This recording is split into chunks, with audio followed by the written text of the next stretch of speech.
Hey, hello everyone, welcome back to my channel. This is पढ़ो गुरु और lesson 2 आ गया है चिंता करने की कोई ज़रूरत नहीं है। Issues in financial reforms and restructuring. हम बिल्कुल टाइम ज़ाया नहीं करेंगे क्योंकि लंबा टॉपिक है, 24 पेजेस तो आपको खुद ही दिख रहे हैं। बातें करते करते टाइम लग जाता है, तो हम बिल्कुल बातें नहीं करेंगे, शुरू करेंगे सीधा। Introduction to financial sector reforms, जो कि मैंने पिछली बार बताया था कि इंडियन बैंकिंग सिस्टम बैकबोन है इंडियन इकोनॉमी की। और क्यों ज़रूरी है रिफॉर्म्स, क्योंकि ये इंडस्ट्री को टेक्नोलॉजिकल एडवांस होना, ट्रांसपेरेंट होना, रिस्पॉन्सिबल होना, एफिशिएंट होना बहुत ज़रूरी है इकोनॉमी के लिए और हर एक इंसान के लिए। ठीक है, इंपॉर्टेंट फंक्शन हमने पिछली बार भी डिस्कस करे थे। मैं ये रिपीट क्यों कर रही हूँ, क्योंकि यही चीज़ें याद आती है जब आपके पास कोई आंसर नहीं होता ना फॉर्म करने को, आप ये चीज़ें लिख सकते हैं, विच इज़ करेक्ट। ठीक है, financial literacy, financial inclusion, inclusive growth and economic development, ये सारे इंपॉर्टेंट फंक्शन है। किसके फंक्शंस है? बैंकिंग सिस्टम के। ठीक है, मीनिंग हम थोड़ा सा देख लेते हैं। फाइनेंशियल सेक्टर रिफॉर्म्स होते क्या है? सिस्टमैटिक चेंजेस जो हम लाते हैं फाइनेंशियल सिस्टम में, जिससे एफिशिएंसी बढ़े, स्टेबिलिटी बढ़े, ट्रांसपेरेंसी बढ़े। ठीक है, मेन फोकस क्या रहेगा? सिर्फ बैंक्स ही नहीं रहता ना, आप बोलो बैंक्स फाइनेंशियल मार्केट्स भी, जो स्टॉक मार्केट हो गया है ना, काफ़ी सारी चीज़ें आ जाती है फाइनेंशियल मार्केट में। प्राइमरी मार्केट आ गया, ठीक है, और रेगुलेटरी फ्रेमवर्क। सबसे ऑब्जेक्टिव क्या है इस चीज़ का? To ensure that financial sector supports economic growth effectively. ठीक है, फिर हम लोग थोड़ा सा बैकग्राउंड देख लेते हैं। बिफोर 1991 में क्या सिचुएशन था बैंकिंग का। तो ये प्रॉब्लम्स तो यहीं से आ रही है, रूट तो यही है, रूट कॉज। ठीक है, तो हमारा हाईली रेगुलेटेड था। इसका मतलब क्या है कि इतने रूल्स थे, इतने रेगुलेशंस थे कि जो बैंक थे ना, बहुत ही रिस्ट्रिक्ट होकर रह जाता है। उसके पास ग्रोथ करने के लिए कोई अपॉर्चुनिटी नहीं होती, वो कम हो जाता है। Dominated by public sector banks. ठीक है, प्राइवेट ज़्यादा होते नहीं थे, सब सरकार के अंडर आते थे। तो अगर कोई सरकार के अंदर, आपको पता ही है गवर्नमेंट कैसी है कि लंच के बाद आना, है ना, अभी नहीं, थोड़ा टाइम लगे, तो वो जो लंबे लंबे टाइम लग जाते थे, है ना, ये सब होता था ना, उससे चीज़ें स्लो हो जाती थी। तो ये बुरी बात है ना, यही चल रहा था, कंट्रोल बाय गवर्नमेंट पॉलिसीज़, है ना। इससे क्या प्रॉब्लम आ रही थी? प्रॉफिटेबिलिटी कम है, कोई काम ही नहीं कर रहा तो प्रॉफिट कहाँ से आएगा? ठीक है, पुअर एसेट क्वालिटी होगी। कोई किसी जानने वाला, जो गांव के लोग हैं ना, उनको ही नॉलेज नहीं थी, तो उनको कुछ भी दे दो, कुछ भी दे दो, वो तो चुपचाप ले लेंगे ना, आप समझो ये बात। तो उनको बुद्धू बनाना आसान था और क्रेडिट एलोकेशन भी इनएफिशिएंट था, इसलिए स्ट्रक्चर रिफॉर्म्स चाहिए था।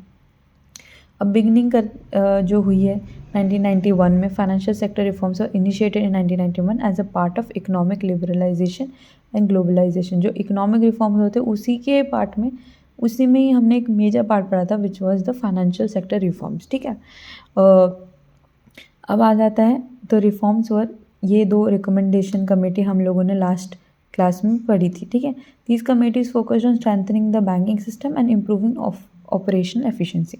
ऑब्जेक्टिव क्या? अभी क्यों हम लोगों ने वैसे तो इतना पढ़ लिया, बट हम लोग वापस से इसको लंबे करके आंसर लिखना, इसको इतना मत लिख देना। ठीक है, और ये सारी चीज़ें शायद आपको लगे कि भाई क्यों ज़रूरी है, बट आप जब लिख रहे हैं ना आंसर, तो ड्यू ना 15 मार्क्स के, है ना, 15 मार्क्स के इसको लिखने जाऊँगी तो बहुत ही गंदी राइटिंग है कि छोड़ो। 15 मार्क्स, तो इस चीज़ में ना आपको याद नहीं आती क्या क्या चीज़ें लिखनी है, तो आप ये ऐसे फालतू चीज़ें भी लिख सकते हो पेज भरने के लिए। ठीक है, तो ऑब्जेक्टिव क्या है? To improve efficiency of banks, profitability of financial institution. Introduce क्यों हुआ था? कि कंपटीशन लाया जाए, क्योंकि अगर कंपटीशन नहीं होगा ना, तो आप इम्प्रूव ही नहीं करोगे। कॉफ़ी लेके बैठी हूँ कि आज पक्की से वीडियो बनानी है मार्केट ओरिएंटेड पॉलिसीज़ हो, है ना। तो मार्केट ओरिएंटेड मतलब जो मार्केट को चाहिए, जो हमें चाहिए। Okay, to ensure financial stability हो और बेटर रिस्क मैनेजमेंट हो। और क्या रिड्यूस करना है? Political interference, very important, and burden on NPAs. Political interference क्यों भाई रिड्यूस करना है? क्या दिक्कत हो रही है उससे? उससे क्या होता है ना, कभी कभार होता है कि आपका कोई दोस्त है, मतलब सरकार का, या फिर कोई भी चीज़ है जिससे उनको खुद का इंटरेस्ट है उनका उसमें, ठीक है, और फिर वो जाके बैंक को बोले कि भाई इनको पहले लोन दो। पर्सनल नहीं, इंडिविजुअल लेवल पे नहीं, कॉरपोरेशन और इंडस्ट्री लेवल पे भी ऐसा चीज़ हो सकती है। तो ये तो गलत है ना। और एनपीएस वगैरह का बर्डन भी कम होना चाहिए। अब मेजर एरियाज कौन से थे जहाँ पर रिफॉर्म्स आया था? पहले तो बैंकिंग हो गया, ठीक है, फिर इंट्रोडक्शन टू प्रूडेंशियल नॉर्म्स आए, capital adequacy, requirements I, asset classification and provisioning, deregulation of interest rate and strengthening of supervisory framework. Banking sector reforms हमने इंट्रोडक्शन तो कुछ नॉर्म्स वगैरह इंट्रोड्यूस करवाए गए। कैपिटल एडिक्वेसी क्या होता है ना, कैपिटल बहुत, आप लोगों ने 2008 और 9 का क्राइसिस अगर हमने सुना हो, सबसे ज़्यादा प्रॉब्लम क्या है, प्रॉब्लम है लिक्विडिटी की। ठीक है, लिक्विडिटी मतलब क्या होता है कि आपके पास कैश होना चाहिए कोई चीज़ करने के लिए, तो कैपिटल बहुत इंपॉर्टेंट है। और इतनी रेगुलेशंस थी कि कैपिटल की बहुत कमी थी, तो अब एक मिनिमम अमाउंट ऑफ कैपिटल होना ज़रूरी था, ये रिक्वायरमेंट्स वगैरह आया था। ठीक है, ये एरियाज़ पे हम लोगों ने रिफॉर्म्स लाना है, इसमें दिक्कतें हैं। एसेट क्लासिफिकेशन, हमें पता ही नहीं है भाई ये हमारा एसेट है बैंक में, अभी पता ही नहीं कहाँ जाना है ना, इसकी प्रोविजनिंग कैसे होगी, इसके लिए पैसा अलग से रखना है, कैसे रखेंगे। इंटरेस्ट रेट डीरेगुलेशन मतलब पहले आरबीआई इंटरेस्ट रेट बनाती थी, अरे क्यों नहीं, कोई ऐसे मेरे को कुछ पर्सनल नहीं है बट डीरेगुलेशन से क्या हुआ, सब बैंक अपने अलग अलग इंटरेस्ट रेट, एक मिनिमम, एक देखो, एक इससे क्या होता है ना, इंटरेस्ट रेट क्या होता है ना, अब बैंक्स के कंपटीशन में आ जाता है कि भाई कोटक तो इतना दे रहा है सब लोन पे, हमें इतना करना पड़ेगा जिससे बेटर, तो इससे क्या होता है, जो कस्टमर है, हम लोग हैं, उनके लिए बेटर ऑफर्स आते रहते हैं, क्योंकि ये लोग तो कंपटीशन में कि भैया हमको इससे बेटर करना है, बट हमें मिलता है वो एक सेट प्लान जहाँ पर हम भी लेना चाहते हैं और वो भी देना चाहते हैं। और सुपरवाइजरी फ्रेमवर्क को स्ट्रेंथनिंग करना। अब रोल्स तो हम लोग ने पढ़ ही लिए थे, बट हम लोग फाइनेंशियल सेक्टर रिफॉर्म्स में आरबीआई का रोल देख रहे हैं। ठीक है, की इम्प्लीमेंटिंग अथॉरिटी, देखो मम्मी पापा होना तो ज़रूरी है ना। ठीक है, एक ऊपर कोर मेंबर होना तो ज़रूरी है, एक अथॉरिटी होनी ज़रूरी है। जैसे कि मेरे केस में आप लोग अथॉरिटी हैं, आप बोलेंगे कि यार वीडियो नहीं आ रही, तो मैं डालूँगी, क्योंकि आप अथॉरिटी हैं ना, आप मैं हूँ। और अगर कोई नहीं होता, अगर मेरे सब्सक्राइबर नहीं होते, कुछ भी नहीं होता, तो क्या मेरा अंदर से वो होता कि यार करूँ, छोड़ देती मैं, है ना। तो बहुत ही की इम्प्लीमेंटिंग अथॉरिटी आरबीआई एक्ट करा था। इन्होंने क्या इंट्रोड्यूस किया है, न्यू बैंकिंग गाइडलाइंस, नॉर्म्स, ठीक है, prudential norms, risk based supervision. RBI aim to improve financial discipline, मतलब वही है, एफिशिएंसी, डिसिप्लिन, वर्ड्स अलग है, वर्ड से खेलना सीखें, आंसर फॉर्मेशन सीखें, आंसर नॉलेज का कोई लेना देना नहीं है नॉलेज का बहुत लेना देना है, ऐसे मेरे बातों पे मत आओ। Enhancing transparency in banking operation. फिर इम्पैक्ट क्या हुआ, इम्प्रूव्ड एफिशिएंसी ऑफ बैंक्स। ठीक है, बैंक्स की एफिशिएंसी इम्प्रूव हुई। जो कैपिटल बेस है, वही जो चीज़ें में एरिया में मेजर रोल मतलब रिफॉर्म्स करने थे, उसी को ही अच्छे अच्छे में लिख देना। ठीक है, increase competition through entry of private and foreign bank, हम सब पढ़ चुके हैं। Enhance resilience of the financial system. अब रीजंस क्या थे, देखो हम लोगों ने वैसे तो ब्रीफली सब पढ़ लिया है, वही चीज़ें वापस ही आएगी, बट हम लोग फिर से पढ़ लेते हैं। पुअर परफॉर्मेंस थी पब्लिक सेक्टर बैंक्स की, क्योंकि यार नहीं करते वो लोग काम। Before reform the banking system were dominated by public sector banks. वो क्या, इनएफिशिएंट मैनेजमेंट, है ना, political and bureaucratic interference, weak credit appraisal system, ये सबसे बहुत ज़्यादा जूझ रहे थे। अगर आपको कुछ समझ नहीं आता ना, इसमें कोई लाइन है जो, तो आप प्लीज़ पिन कर दें, वो टाइमलाइन पिन कर दें और उससे सवाल पूछ ले कि मैम ये लाइन ही नहीं समझ में आ रही है, और मैं आपका कोशिश करूँगी 1 घंटे में रिप्लाई दे दूँ। ठीक है, तो उससे सफ़र नहीं होना है, आपको पूछ लेना है, क्योंकि मैं दिमाग में रखती हूँ कि आप लोगों को ये समझ में आता होंगे ये शब्द। ठीक है, तो अगर आपको नहीं आते, आपको पूछना है, डाउट है, तो आप प्लीज़ पूछिए। ठीक है, this results in low productivity low हो गई, पुअर प्रॉफिटेबिलिटी होगी एंड इनएफेक्टिव बैंकिंग ऑपरेशन। किससे, इसकी वजह से। ठीक है, इनएफिशिएंट मैनेजमेंट हो रहा है, लोगों को पता ही नहीं है कि किस क्या बोलते हैं, लाइन से जाना है, क्या करना है, क्या नहीं करना है, तो प्रोडक्टिविटी जो है, काम करने की लोगों की वो जो क्षमता है वो कम होगी। फिर फाइनेंशियल रिफॉर्म्स और रिक्वायर्ड। ठीक है, फिर राइजिंग लेवल ऑफ एनपीएज हम लोगों ने काफ़ी हद तक पढ़े थे। एनपीएज क्या होते हैं, वो एसेट जो परफॉर्म ही नहीं कर रहे, जो बैड डेट्स हो चुके हैं। आपको पता है कि अब इससे पैसे आएंगे ही नहीं। ठीक है, और ये बढ़ते रहें तो यार गलत ही होगा ना। अब इससे बढ़ने का एक और मतलब है कि लोग लोन ने अपना चुका रहे, जो पैसा है इकोनॉमी का, जो हमारा और आपका पैसा, देखिए सर्कुलेशन में जो पैसा है ना वो सबका है, आप एक समझे, आपको समझ नहीं आता। और अगर ये पैसा कहीं से निकल रहा है, ठीक है, कहीं से ब्लैक जा रहा है, सर्कुलेशन से बाहर निकल रहा है और आपको पता ही नहीं है, लोग लोन नहीं दे रहे हैं पैसा, तो ये लूप होल आ गए और ये कम होते जाएंगे और ये हमारे ही हैं, ये समझे आप। अब ये नहीं समझा रहे उनका है तो छोड़ो ना, ठीक है कोई बात नहीं, अब चले गए पैसे तो चले गए, नहीं ऐसे नहीं होता। इसको कम करना बहुत ज़रूरी है हमारे आपके लिए। लोन का अमाउंट कम हो जाएगा, आपको लोन नहीं मिलेगा, फिर क्या करेंगे, है ना। A major reason for reforms was the continuously increase in NPS, ठीक है। A large portion of bank loans were overdue, पैसे ही नहीं दे रहा था और अनरिकवरेबल, ठीक है। High NPA led to erosion of bank profit नहीं है, ठीक है। वीक बैलेंस शीट हो चुकी है, रिड्यूसिंग लेंडिंग कैपेसिटी, मैंने जो सेम चीज़ बोली। रिफॉर्म्स एम्ड एट, वही नॉर्म्स आएंगे, better asset classification and provision आएगा। अब इसमें क्या है ना, एनपीएस भी 3 प्रकार के होते हैं, अगर आप बुक में देखें शायद आगे लिखा भी होगा, ठीक है। वो क्लासिफिकेशन होता है। और प्रोविजनिंग क्या होती है, जब आप किसी के लिए पैसा इकट्ठा कर रहे हैं, मैं सर्कल ही बनाए जा रही हूँ और मेरे से कुछ बनेगा ही नहीं इस पेन से तो प्रोविजनिंग क्या होती है, आपको पता है कि यार इसके लिए ना बाद में शायद पैसा लगे, है ना, शायद मुझे तो हम लोग जितना प्रॉफिट बचता है मतलब सब कुछ दे दुआ के, तो थोड़ा जो प्रॉफिट बनता है उसमें से हम अलग प्रोविज़न बना देते हैं। मैं स्पेलिंग नहीं लिख रही हूँ, आप समझ लो, पी से, ठीक है, उसे प्रोविजनिंग कहते हैं। Weak capital base of banks, ठीक है, बैंक या इनसफिशिएंट, वही सेम चीज़, इनसफिशिएंट कैपिटल से क्या होगा, अरे पैसा चाहिए होता है चलाने के लिए, है ना। अब मैं ये ड्रॉ कर दूंगी, आपको दिखेगा भी नहीं, ओहो सॉरी जी sorry. Poor capital adequacy ratio, ठीक है। फिर weak capital structure increase risk of bank failure, मैं यही बताने वाली थी, 2008 और 9 के जैसे क्राइसिस हुआ था, है ना। इसमें क्या होता है ना, कैपिटल ना होने से ना, देखो बैंक्स अंदर ही अंदर जो बैंकिंग प्रोडक्ट्स वगैरह है ना, आपको समझ नहीं आएगा, बट बहुत ही कॉम्प्लिकेटेड है। और इसके मिसमैच से क्या होता है, मिसमैच से बैंकक्रप्ट हो सकता है।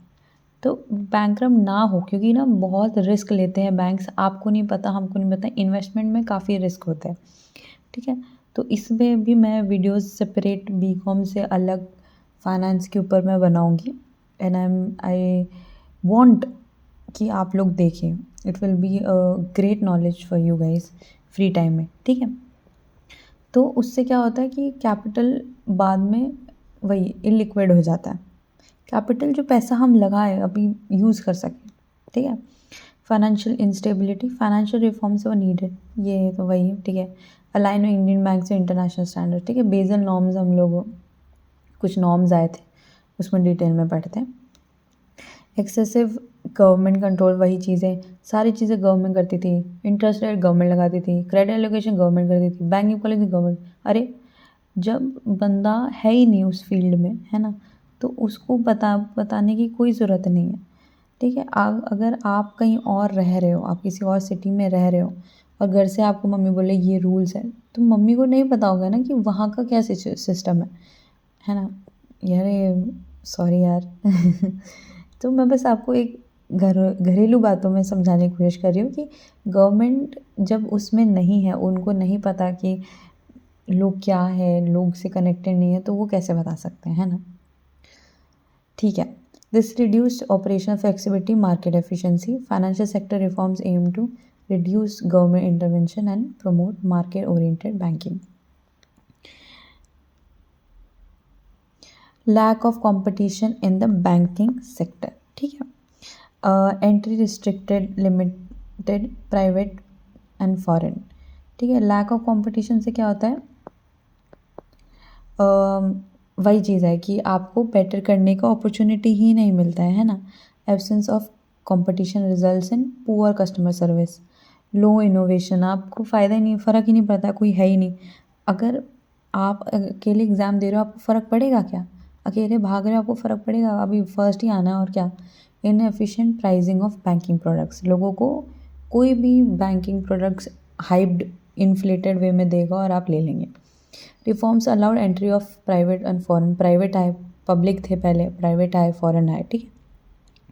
Inefficient credit allocation, credit were often directed towards priority sector without proper assessment, inefficient credit allocation मतलब जो क्रेडिट है, जो लोन्स वगैरह, उसका एलोकेशन कैसे होता है, तो प्रायोरिटी सेक्टर्स को दे दिया जाता था विदाउट प्रॉपर असेसमेंट। ठीक है, पॉलिटिकल इंटरवेंशंस वगैरह होते थे, है ना, resulted in misallocation and increase loan defaults मतलब लोग पैसा नहीं दे रहे।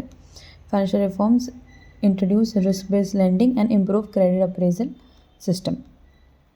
Globalisation and integration in the world economy. देखो, अगर ग्लोबल बढ़ रहा है तो इंडिया को बढ़ना बहुत इंपॉर्टेंट है ना। Economic liberalisation required India to integrate with global financial markets and follow international banking practices.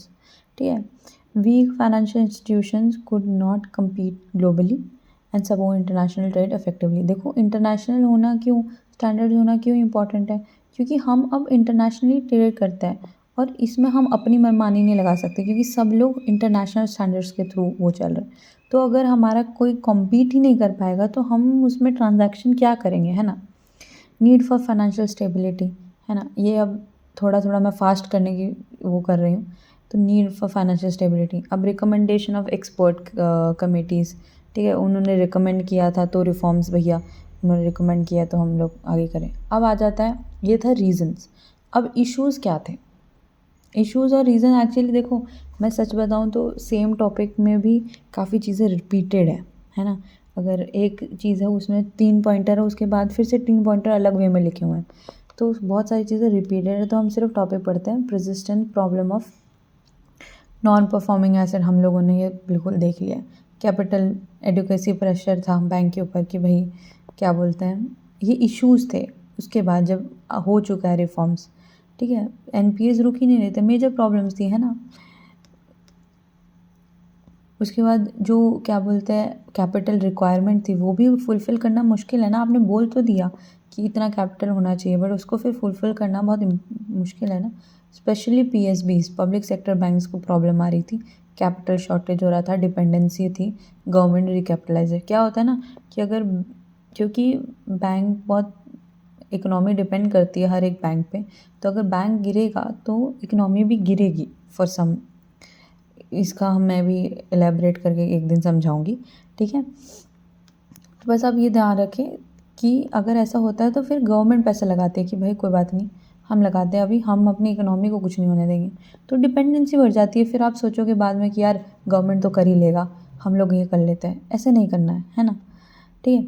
फिर गवर्नेंस इश्यूज़ आ गए, है ना, बहुत लिमिटेड वो थी, कोई पीएसबी का तो वही नहीं था डिसीजन मेकिंग में, ठीक है। गवर्नमेंट इंटरवेंशन बहुत था, वी गवर्नेंस थी, ऑपरेशनल इनएफिशिएंसीज हो गई, है ना।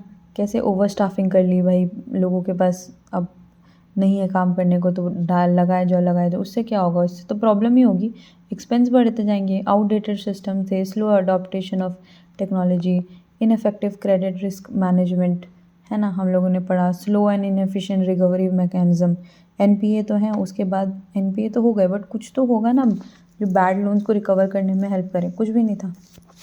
फिर फाइनेंशियल इंक्लूजन चैलेंजेस क्या हो गई, despite large section of population remain unbanked, लोग बैंक ही नहीं थे, ठीक है, अंडर बैंक्ड, है ना। Challenges include limited access, rural areas में बैंक्स वगैरह ही नहीं थे, लैक ऑफ फाइनेंशियल थे तो लोगों को पता नहीं था करना क्या है इसका। फिर impact on off economic slow downs, जब इकोनॉमिक स्लो डाउन्स होते हैं ना, एक्सटर्नल इंटरनल इकोनॉमिक शॉक्स क्या करते हैं, बोरोअर्स की रीपेमेंट कैपेसिटी। अब इकोनॉमिक स्लो डाउन हुआ, बैंक्स को तो फ़र्क पड़ा ही पड़ा। अब जिसको लोन्स दिया होगा, जो बंदे हैं, उसके भी घर में प्रॉब्लम हो रही है ना, कि भैया इन्फ्लेशन हो गया है, अब मैं सॉरी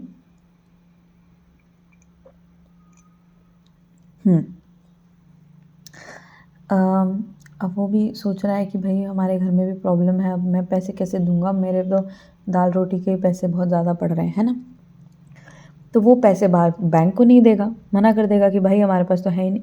तो इससे क्या होगा, उसकी जो रीपेमेंट कैपेसिटी है बोरोस की, वो शॉक में आ जाएगी, वो कम हो जाएगी, लोन डिफ़ॉल्ट्स होंगे, स्ट्रेस आ जाएगा बैंकिंग सिस्टम में, बहुत बड़ा टिक मार है ऐसा। मतलब टेक्नोलॉजिकल एंड साइबर रिस्क वगैरह भी रहते हैं, नाम से समझ में आ रहा है। अगर कोई प्रॉब्लम होती है तो मेरे से पूछ लेना, ये पढ़ ले, क्योंकि मैं ये पढ़ लेना, क्योंकि मैं वीडियो लंबी नहीं करना चाहती हूँ। फिर रेगुलेटरी कंप्लाइंस बर्डन वगैरह, फ्रीक्वेंट चेंजेस आते रहेंगे ना तो उसको अडाप्ट करना मुश्किल हो जाता है। फिर हम अब एनपीएस के बारे में अच्छे से पढ़ेंगे, मीनिंग, कॉस्ट, टाइप, इम्पैक्ट, सब कुछ। एनपीएस बारे में हम इतनी बार पढ़ लिया, बट इसकी सही डेफिनेशन जो है मैं इसको हाईलाइट कर दूंगी, ठीक है। NPA refers to the loan और advances for which the principal और interest payment remains overdue for more than 90 days. तो अगर मैंने दिया है तो 3 महीने के बाद भी अगर पैसा नहीं आया तो वो हम लोग नॉन परफॉर्मिंग एसेट्स में मानेंगे, ठीक है। An asset becomes non performing when it ceases to generate income for the bank, ठीक है। वेरी गुड, ब्यूटिफुल, मैं ड्राइंग्स ही बनाते रहूँगी। NPA reflects poor asset quality, है ना, इनएफिशिएंट क्रेडिट। एसेट क्यों बोल रहे हैं यार यहाँ पर, क्योंकि लोन तो एसेट ही हुआ ना, बैंक के पॉइंट ऑफ व्यू से देखो ना, बैंक के पॉइंट ऑफ व्यू से तो एसेट ही हुआ ना। इनएफिशिएंट क्रेडिट मैनेजमेंट, है ना, इंक्रीज क्रेडिट रिस्क, ये सारा। NPS are consider serious problem for the banking sector affecting financial stability. अब क्लासिफिकेशन ऑफ एसेट देखे जाए तो 2 टाइप के होते हैं। एक स्टैंडर्ड एसेट, नॉर्मल, है ना, जो पैसा दे रहे हैं, जो मस्त चल रहे हैं, और एक होता है non performing assets. Non performing assets जो हम अभी पढ़ रहे हैं। NPS are further classified based on period, जो डेट है, अब 90 डेज, फिर एक 12 मंथ्स का भी आता है ना, and recoverability of the loan, कितना रिकवर कर सकते हैं। Types of non performing activity मैं यही बता रही थी। एक होता है सब स्टैंडर्ड, इसमें क्या होता है कि asset which have remain NPA for less than और इक्वल टू 12 मंथ्स, ठीक है, 12 मंथ्स के अंदर अंदर, है ना, सॉरी, अंदर अंदर उल्टा साइन होगा, कलर चेंज कर लूँ क्या मैं इसका। Characterised high credit risk and borrower repayment capacity is weak, characterisation. फिर such asset requires higher provisioning by banks, वो पैसे फिर रख के रखें। अगर डाउटफुल एसेट क्या होता है, अगर 12 महीने से ज़्यादा हो गया हो, ठीक है, और इसमें हाईली अनसर्टेन होती है इसकी रिकवरी, देखो हम लोग आशा छोड़ ही देते हैं। फिर bank face increase provisioning burdens and greater risk और लॉस। और लॉस एसेट क्या होता है भाई, अब तो ये अनरिकवरेबल है, अब तो हो गया। Asset identified by banks auditors and RBI inspector कि भाई अब तो ये नहीं आ पाएंगे। अब कॉज क्या है, क्रेडिट, पुअर क्रेडिट अप्रेजल, आपने देखा ही नहीं कि जिसको आप पैसा दे रहे हो वो पेमेंट कर भी पाएगा कि नहीं, आपने बस दे दिया, हमने कहा चलो छोड़ो, या आपने जो एनालिसिस करा वो वीक था। फिर इकोनॉमिक स्लो डाउन हो रहा है ना, इकोनॉमी ही डिक्लाइन हो गई, इकोनॉमिक एक्टिविटी डिक्लाइन हो गई, लोगों पर पैसा नहीं है, आपने जब दिया था लोन तब था, अब नहीं है, तो फिर उससे क्या होता है, एनपीएस फॉर्म होते हैं। विलफुल डिफ़ॉल्ट्स, लोग क्या करते हैं ना, कभी कभार क्या करते हैं, पैसा लेते हैं और फिर देते नहीं है, क्योंकि बंदा एक बार में कितना उखाड़ लेगा। आप बोलो कि भैया मेरे पास पैसा ही नहीं है, मेरे पास एक कौड़ी पैसा नहीं है, तो फिर वो बैंक क्या कर लेगा, आप बैंकरप्ट हो जाओ, क्या करेगा बैंक। उसके बाद आप विलिंगली आपने डिफ़ॉल्ट कर लिया कि भाई मैं नहीं दे सकता, हट निकाल दो, ठीक है। फिर पॉलिटिकल एक्सटर्नल इंटरफेरेंस वगैरह, directed leading and political pressure affect quality of credit decision, ठीक है। फिर पुअर मॉनिटरिंग एंड रिकवरी। अब इस पर इम्पैक्ट क्या पड़ता है, वैसे इम्पैक्ट ही पड़ रहा है तब से हम, प्रॉफिटेबिलिटी डिक्लाइन हो जाती है, इरोजन ऑफ कैपिटल कम हो जाता है, बेस, लेंडिंग कैपेसिटी रिड्यूस हो जाती है ना, लॉस ऑफ पब्लिक कॉन्फिडेंस, लोगों को लगेगा यार ये तो मतलब ये सही दे नहीं रहे सही लोगों को, इनका एम्पेयर तो बहुत ही बड़ा हुआ है। जो इन्वेस्टर्स होते हैं बैंक्स के अंदर, वो कहेंगे यार इनके पास तो पैसे ही नहीं है, तो धीरे धीरे कॉन्फिडेंस लूज़ हो जाता है। एनपीए का प्रभाव इकोनॉमी में क्या पड़ेगा, अब बैंक ही वीक हो जाएंगे तो इकोनॉमी तो फिर इसी से बनती है ना बॉस, हमसे ही तो इकोनॉमी बनती है, हम वीक हो जाएंगे तो इकोनॉमी ऑटोमेटिकली, इंडस्ट्रियल डेवलपमेंट नहीं होगा, उनको पैसा नहीं मिलेगा, लोन्स नहीं अप्रूव होंगे, डिपॉजिट नहीं होगा, चीज़ें नहीं होगी, तो एम्प्लॉयमेंट जनरेशन कम हो जाएगी, इस सब से इकोनॉमी पे असर पड़ेगा। 2 टाइप के होते हैं, gross, net. Gross non performing asset क्या होते हैं, जो टोटल, जो क्या बोलते हैं, नॉन परफॉर्मिंग एसेट है, जो वैल्यू है, ठीक है। उसके बाद इसमें से अगर हम लोग प्रोविज़न हटा दे माइनस कर दे प्रोविज़न, इसको लिख दूँ क्या पूरा? अगर मैंने लिख दिया इसे, वाह सुंदर राइटिंग है मैम की। प्रोविज़न हट माइनस कर दे तो नेट नॉन परफॉर्मिंग एसेट बन जाता है, ठीक है। इम्पैक्ट क्या है? हाई जीएनपी और एनएनपी का, वही सेम चीज़ें हैं, पता नहीं इतनी बार रिपीट में दी हुई। मैं इसलिए कहती हूँ कि आप लोग पेजेस देख के डर जाओगे, बट चीज़ें रिपीट में है। प्रॉफिटेबिलिटी रिड्यूस होता है, कैपिटल एरोज होता है, क्रेडिट ग्रोथ कम होता है, सेम चीज़ मैं रिपीट नहीं कर रही हूँ। अब इम्पॉर्टेंस ऑफ मॉनिटरिंग, वही helps regulator identify stress banks, helps management, ठीक है, हेल्प्स इन्वेस्टर्स। मैनेजमेंट को क्या कि भैया क्रेडिट पॉलिसीज़ वगैरह इंप्रूव करने में। इन्वेस्टर्स मैंने बताया था कि बैंकिंग परफॉर्मेंस इवैल्यूएट करते हैं, मैंने अभी जस्ट बोला, ठीक है। अब impact bottom line on the banks, bottom line पे क्या इम्पैक्ट पड़ता है? मीनिंग क्या है पहली बात तो बैंक की बॉटम लाइन का?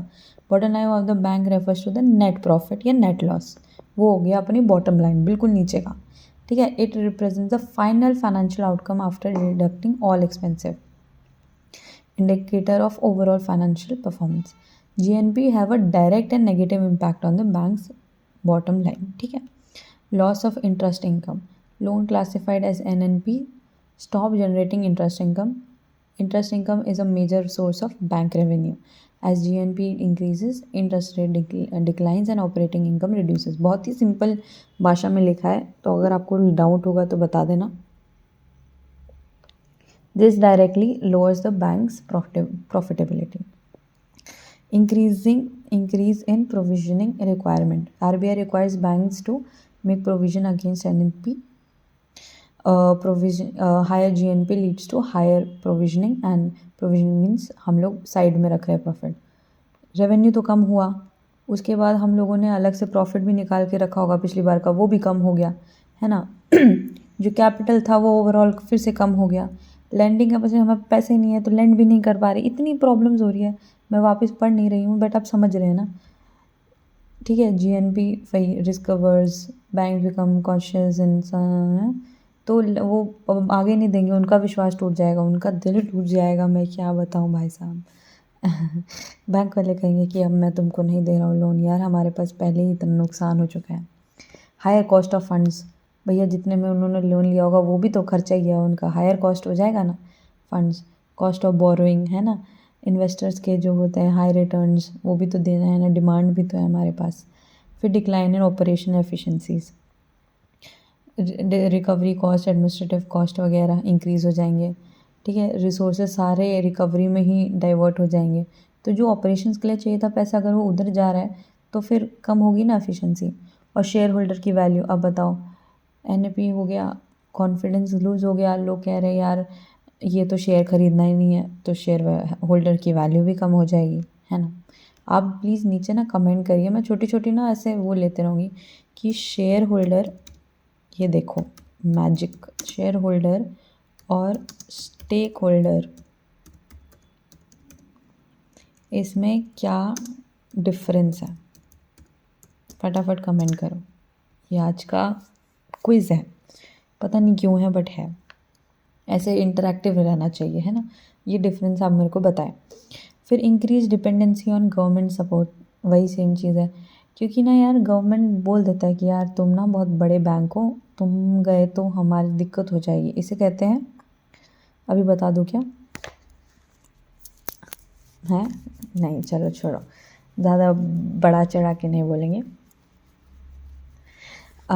तो गवर्नमेंट पे ज़्यादा सपोर्ट है कि यार ये तो यार कर लेंगे, बट ऐसा होता नहीं, तो ये नहीं करना है, डिपेंडेंसी नहीं करनी चाहिए, ठीक है। This indicates weak financial positions. Impact on overall banking system, credit availability कम हो जाएगी, स्ट्रेस आ जाएगा उस पर, सिस्टमेटिक स्ट्रेस आ जाएगा। इकोनॉमिक ग्रोथ पे भी सेम चीज़। अब रिकवरी मैकेनिज़्म के बारे में बात करें, ये ख़त्म होने वाला है, फटाफट करें। वेरी गुड, अगर आप लोग यहाँ तक इस वीडियो तक आए हैं, वेरी गुड, आप बहुत अच्छा पढ़ रहे हैं, मोटिवेशन देती रहूँगी मैं बीच बीच में। नीड क्या, अब फिर दिया दिमाग ख़राब, ये कैसा क्वेश्चन है, ये तो मैं ही थक गई।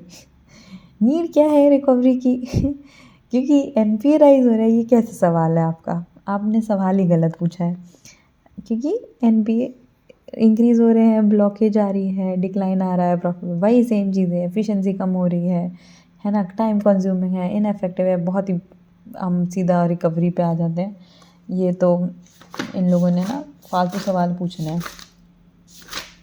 देखिए बुक लेके भी मैं बैठी हूँ, कितनी अच्छी हूँ मैं, अपनी तारीफ मैं खुद कर लेती हूँ थोड़ा थोड़ा।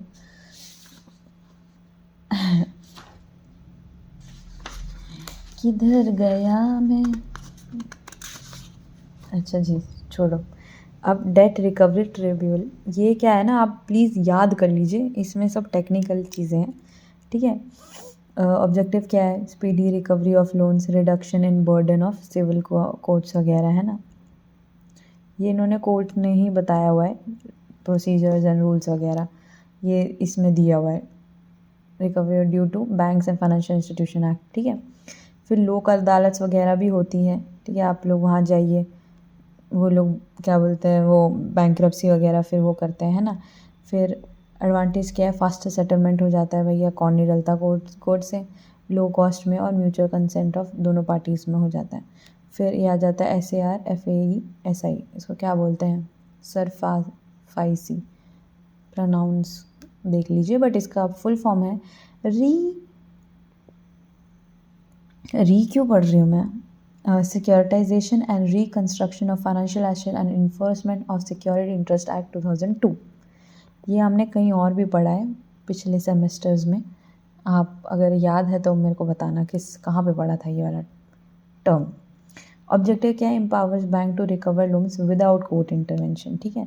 की फीचर्स, बैंक्स कैन सीज और सेल सिक्योर्ड एसेट, ये मेनली क्या होता है, जो होम लोन वगैरह होता है ना, अब होम है हमारे पास तो हम बेच देते हैं, है ना, इसे फास्टर रिकवरी हो जाती है। लिमिटेशन क्या है, legal challenges by the borrowers, ठीक है, और नॉन एप्लीकेबल ऑन अनसिक्योर्ड। अब कुछ चीज़ें पर्सनल लोन वगैरह जहाँ पर वो नहीं चाहिए ना, अनसिक्योर्ड होता है, तो फिर उसमें दिखा जाती है। अब एसेट रिकॉन्स्ट्रक्ट, वाह बिल, अब तो मैं थक गई, मेरे को लग रहा है ऐसा। मैं मजाक कर रही होती हूँ यार, ऐसे मत लिया करो। एसेट रिकंस्ट्रक्शन कंपनीज वगैरह भी होती हैं, देखो कितनी अच्छी कंपनीज है ये भैया। एक्वायर NPA ये ले लेती है कि भैया तुम ना ऐसा करो, इतने क्यों कष्ट दे रहे हो, ये तो मुझे दे दो, ये हम आगे पैकेज करके मैनेज कर लेंगे, रिकवर कर लेंगे, आप हमें दे दो, ठीक है। तो बैंक सेल कर देते हैं NPS ARC से डिस्काउंटेड वैल्यूज़ में, ठीक है। अब ARC attempts to recover through restructuring, उसको रीस्ट्रक्चरिंग करके भेज देती है आगे, या तो सेटलमेंट कर लेती है या फिर एसेट सेल कर लेती है अगर सिक्योर्ड हो तो, ठीक है। फिर कॉर्पोरेट डेट, वही सब चीज़ें हैं दी, सेम बस वर्ड्स याद रखना। अब स्ट्रैटेजिकल डेट स्ट्रक्चरिंग आ गई कॉर्पोरेट में, कॉर्पोरेट अवॉइड लिक्विडेशन, है ना, recover involves modification of repayment terms and reduction in interest rate. फिर स्ट्रैटेजिकर आ गया, फिर ये लो इंसॉल्वेंसी एंड बैंक्रप्सी कोड भी है। IBC सुना होगा, ये IBC तो बहुत जगह सुना है, कहाँ सुना है आप लोग, अगर याद है तो कमेंट ही करते रहे, आप पढ़े मत। ऑब्जेक्टिव क्या है, maximise the value of asset, improve recovery rate, है ना, ये सब हो गया। फिर limitation of early recovery mechanism, lengthy legal procedures हो जाता है अगर हम लोगों ने जल्दी करें, लो रिकवरी रेट्स रहते हैं, lack of coordination among lenders and borrowers, misuse of legal provision. अब ये जो चीज़ हमने पढ़ी थी एसेट ये वाली, अब यही चीज़ अगर हम लोग सही से प्रॉपर वे में डाल दें, which is bad banks he bad हैं, हम क्या करें, बैंक्स ही बैड है, ठीक है, बैंक्स बैड ही है। A national asset reconstruction company limited NARCL, ठीक है। Meaning of bad banks, a bad bank specialised financial institution created to take over bad loans from banks and manage and resolve stress asset. It separates good asset from toxic or stress asset. वो होता है ना कि एक Apple गंदा है ना, वो सड़ा हुआ है, वो दूसरे एप्पल्स के साथ रखोगे तो वो सारे भी ऐसे ही हो जाएंगे। तो ये टॉक्सिक और स्ट्रेस एसेट है ना, उसे भी मतलब वैसे ये लॉजिकल नहीं है बट आप समझे ऐसे, उसे सेपरेट कर देना चाहिए जिससे जो बैलेंस शीट है उस पर असर ना पड़े टेक्निकली, ठीक है। प्राइमरी ऑब्जेक्टिव क्या है, हाँ वही कि क्लीन कर दे बैलेंस शीट, है ना, और अलाउ करे फ्रेश लेंडिंग पे। मेरी कॉफ़ी ठंडी हो गई आप लोग की वजह से।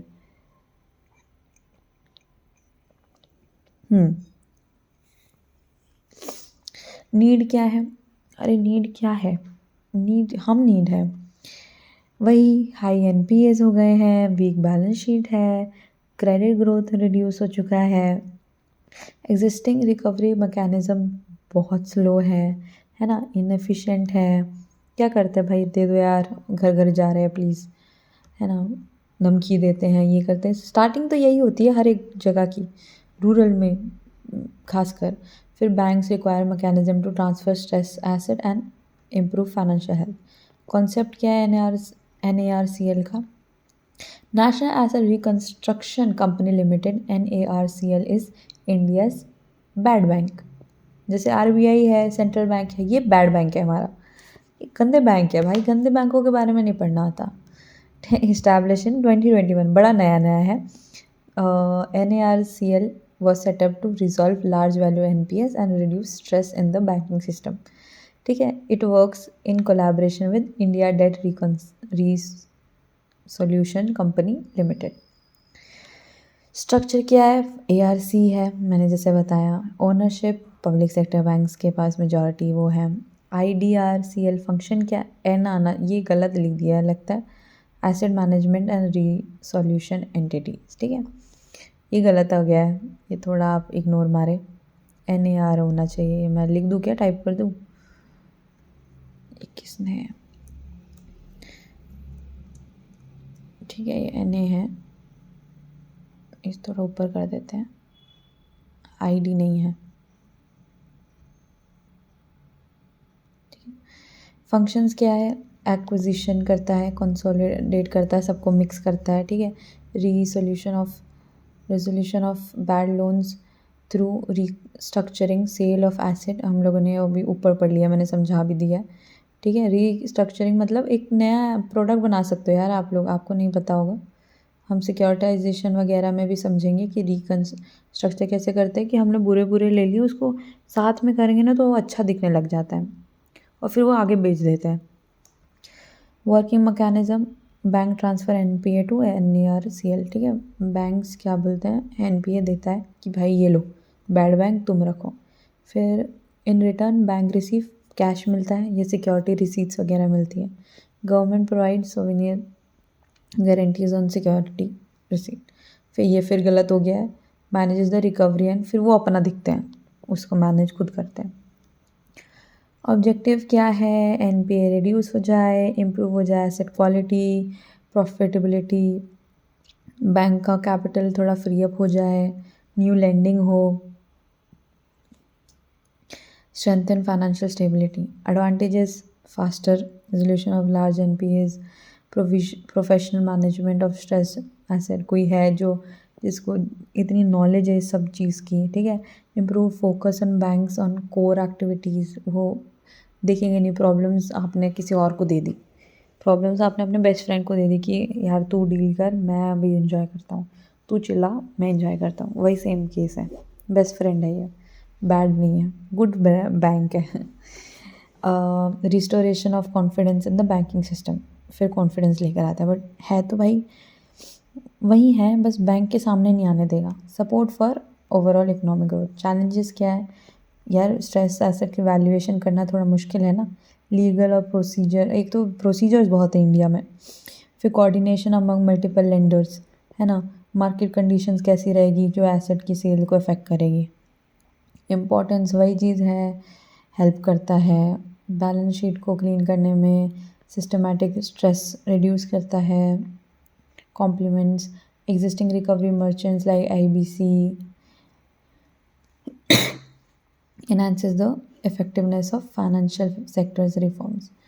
ठीक है, conclusion, the banned banks concept through NARCL is a significant reform initiative. It addresses the long-standing problem of NPAs. The successful function of NARCL can strengthen the bank, improve credit flow and support economic recovery. अब देखो मजाक से हटके इसमें main topic जो मैं आपको बता दूं, इसमें जो मेन टॉपिक्स है जो मैंने PYQs भी डाले हैं, अभी आपने नहीं देखे तो अभी डू चेक इट आउट। इसमें NaRCl एंड बैंड बैंक्स दोनों के बारे में साथ में आ सकता है, एक ही क्वेश्चन में दे देंगे। और इश्यूज़ भी आ सकते हैं, इश्यूज़ एंड चैलेंजेस, वही टॉपिक है बट उसको आप पढ़ जाना। Challenges in Indian banking system, IB ऐसे नहीं लिखती हूँ, काफ़ी चीज़ों का शॉर्ट फॉर्म है, मैं पूरा लिख देती हूँ।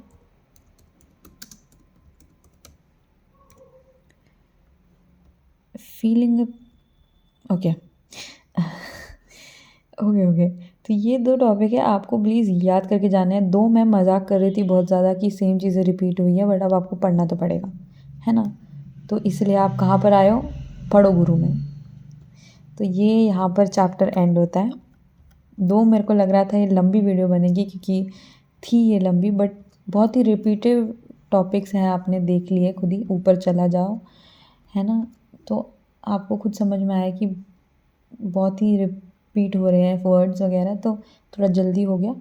बट आपको फिर भी कोई डाउट हो, मैंने वापस ही कहा कि यार ये लाइन समझ नहीं आ रही, बुक्स में से ये नहीं आ रही, तो आप मेरे को भेजो, मैं बता दूँगी, डोंट वरी।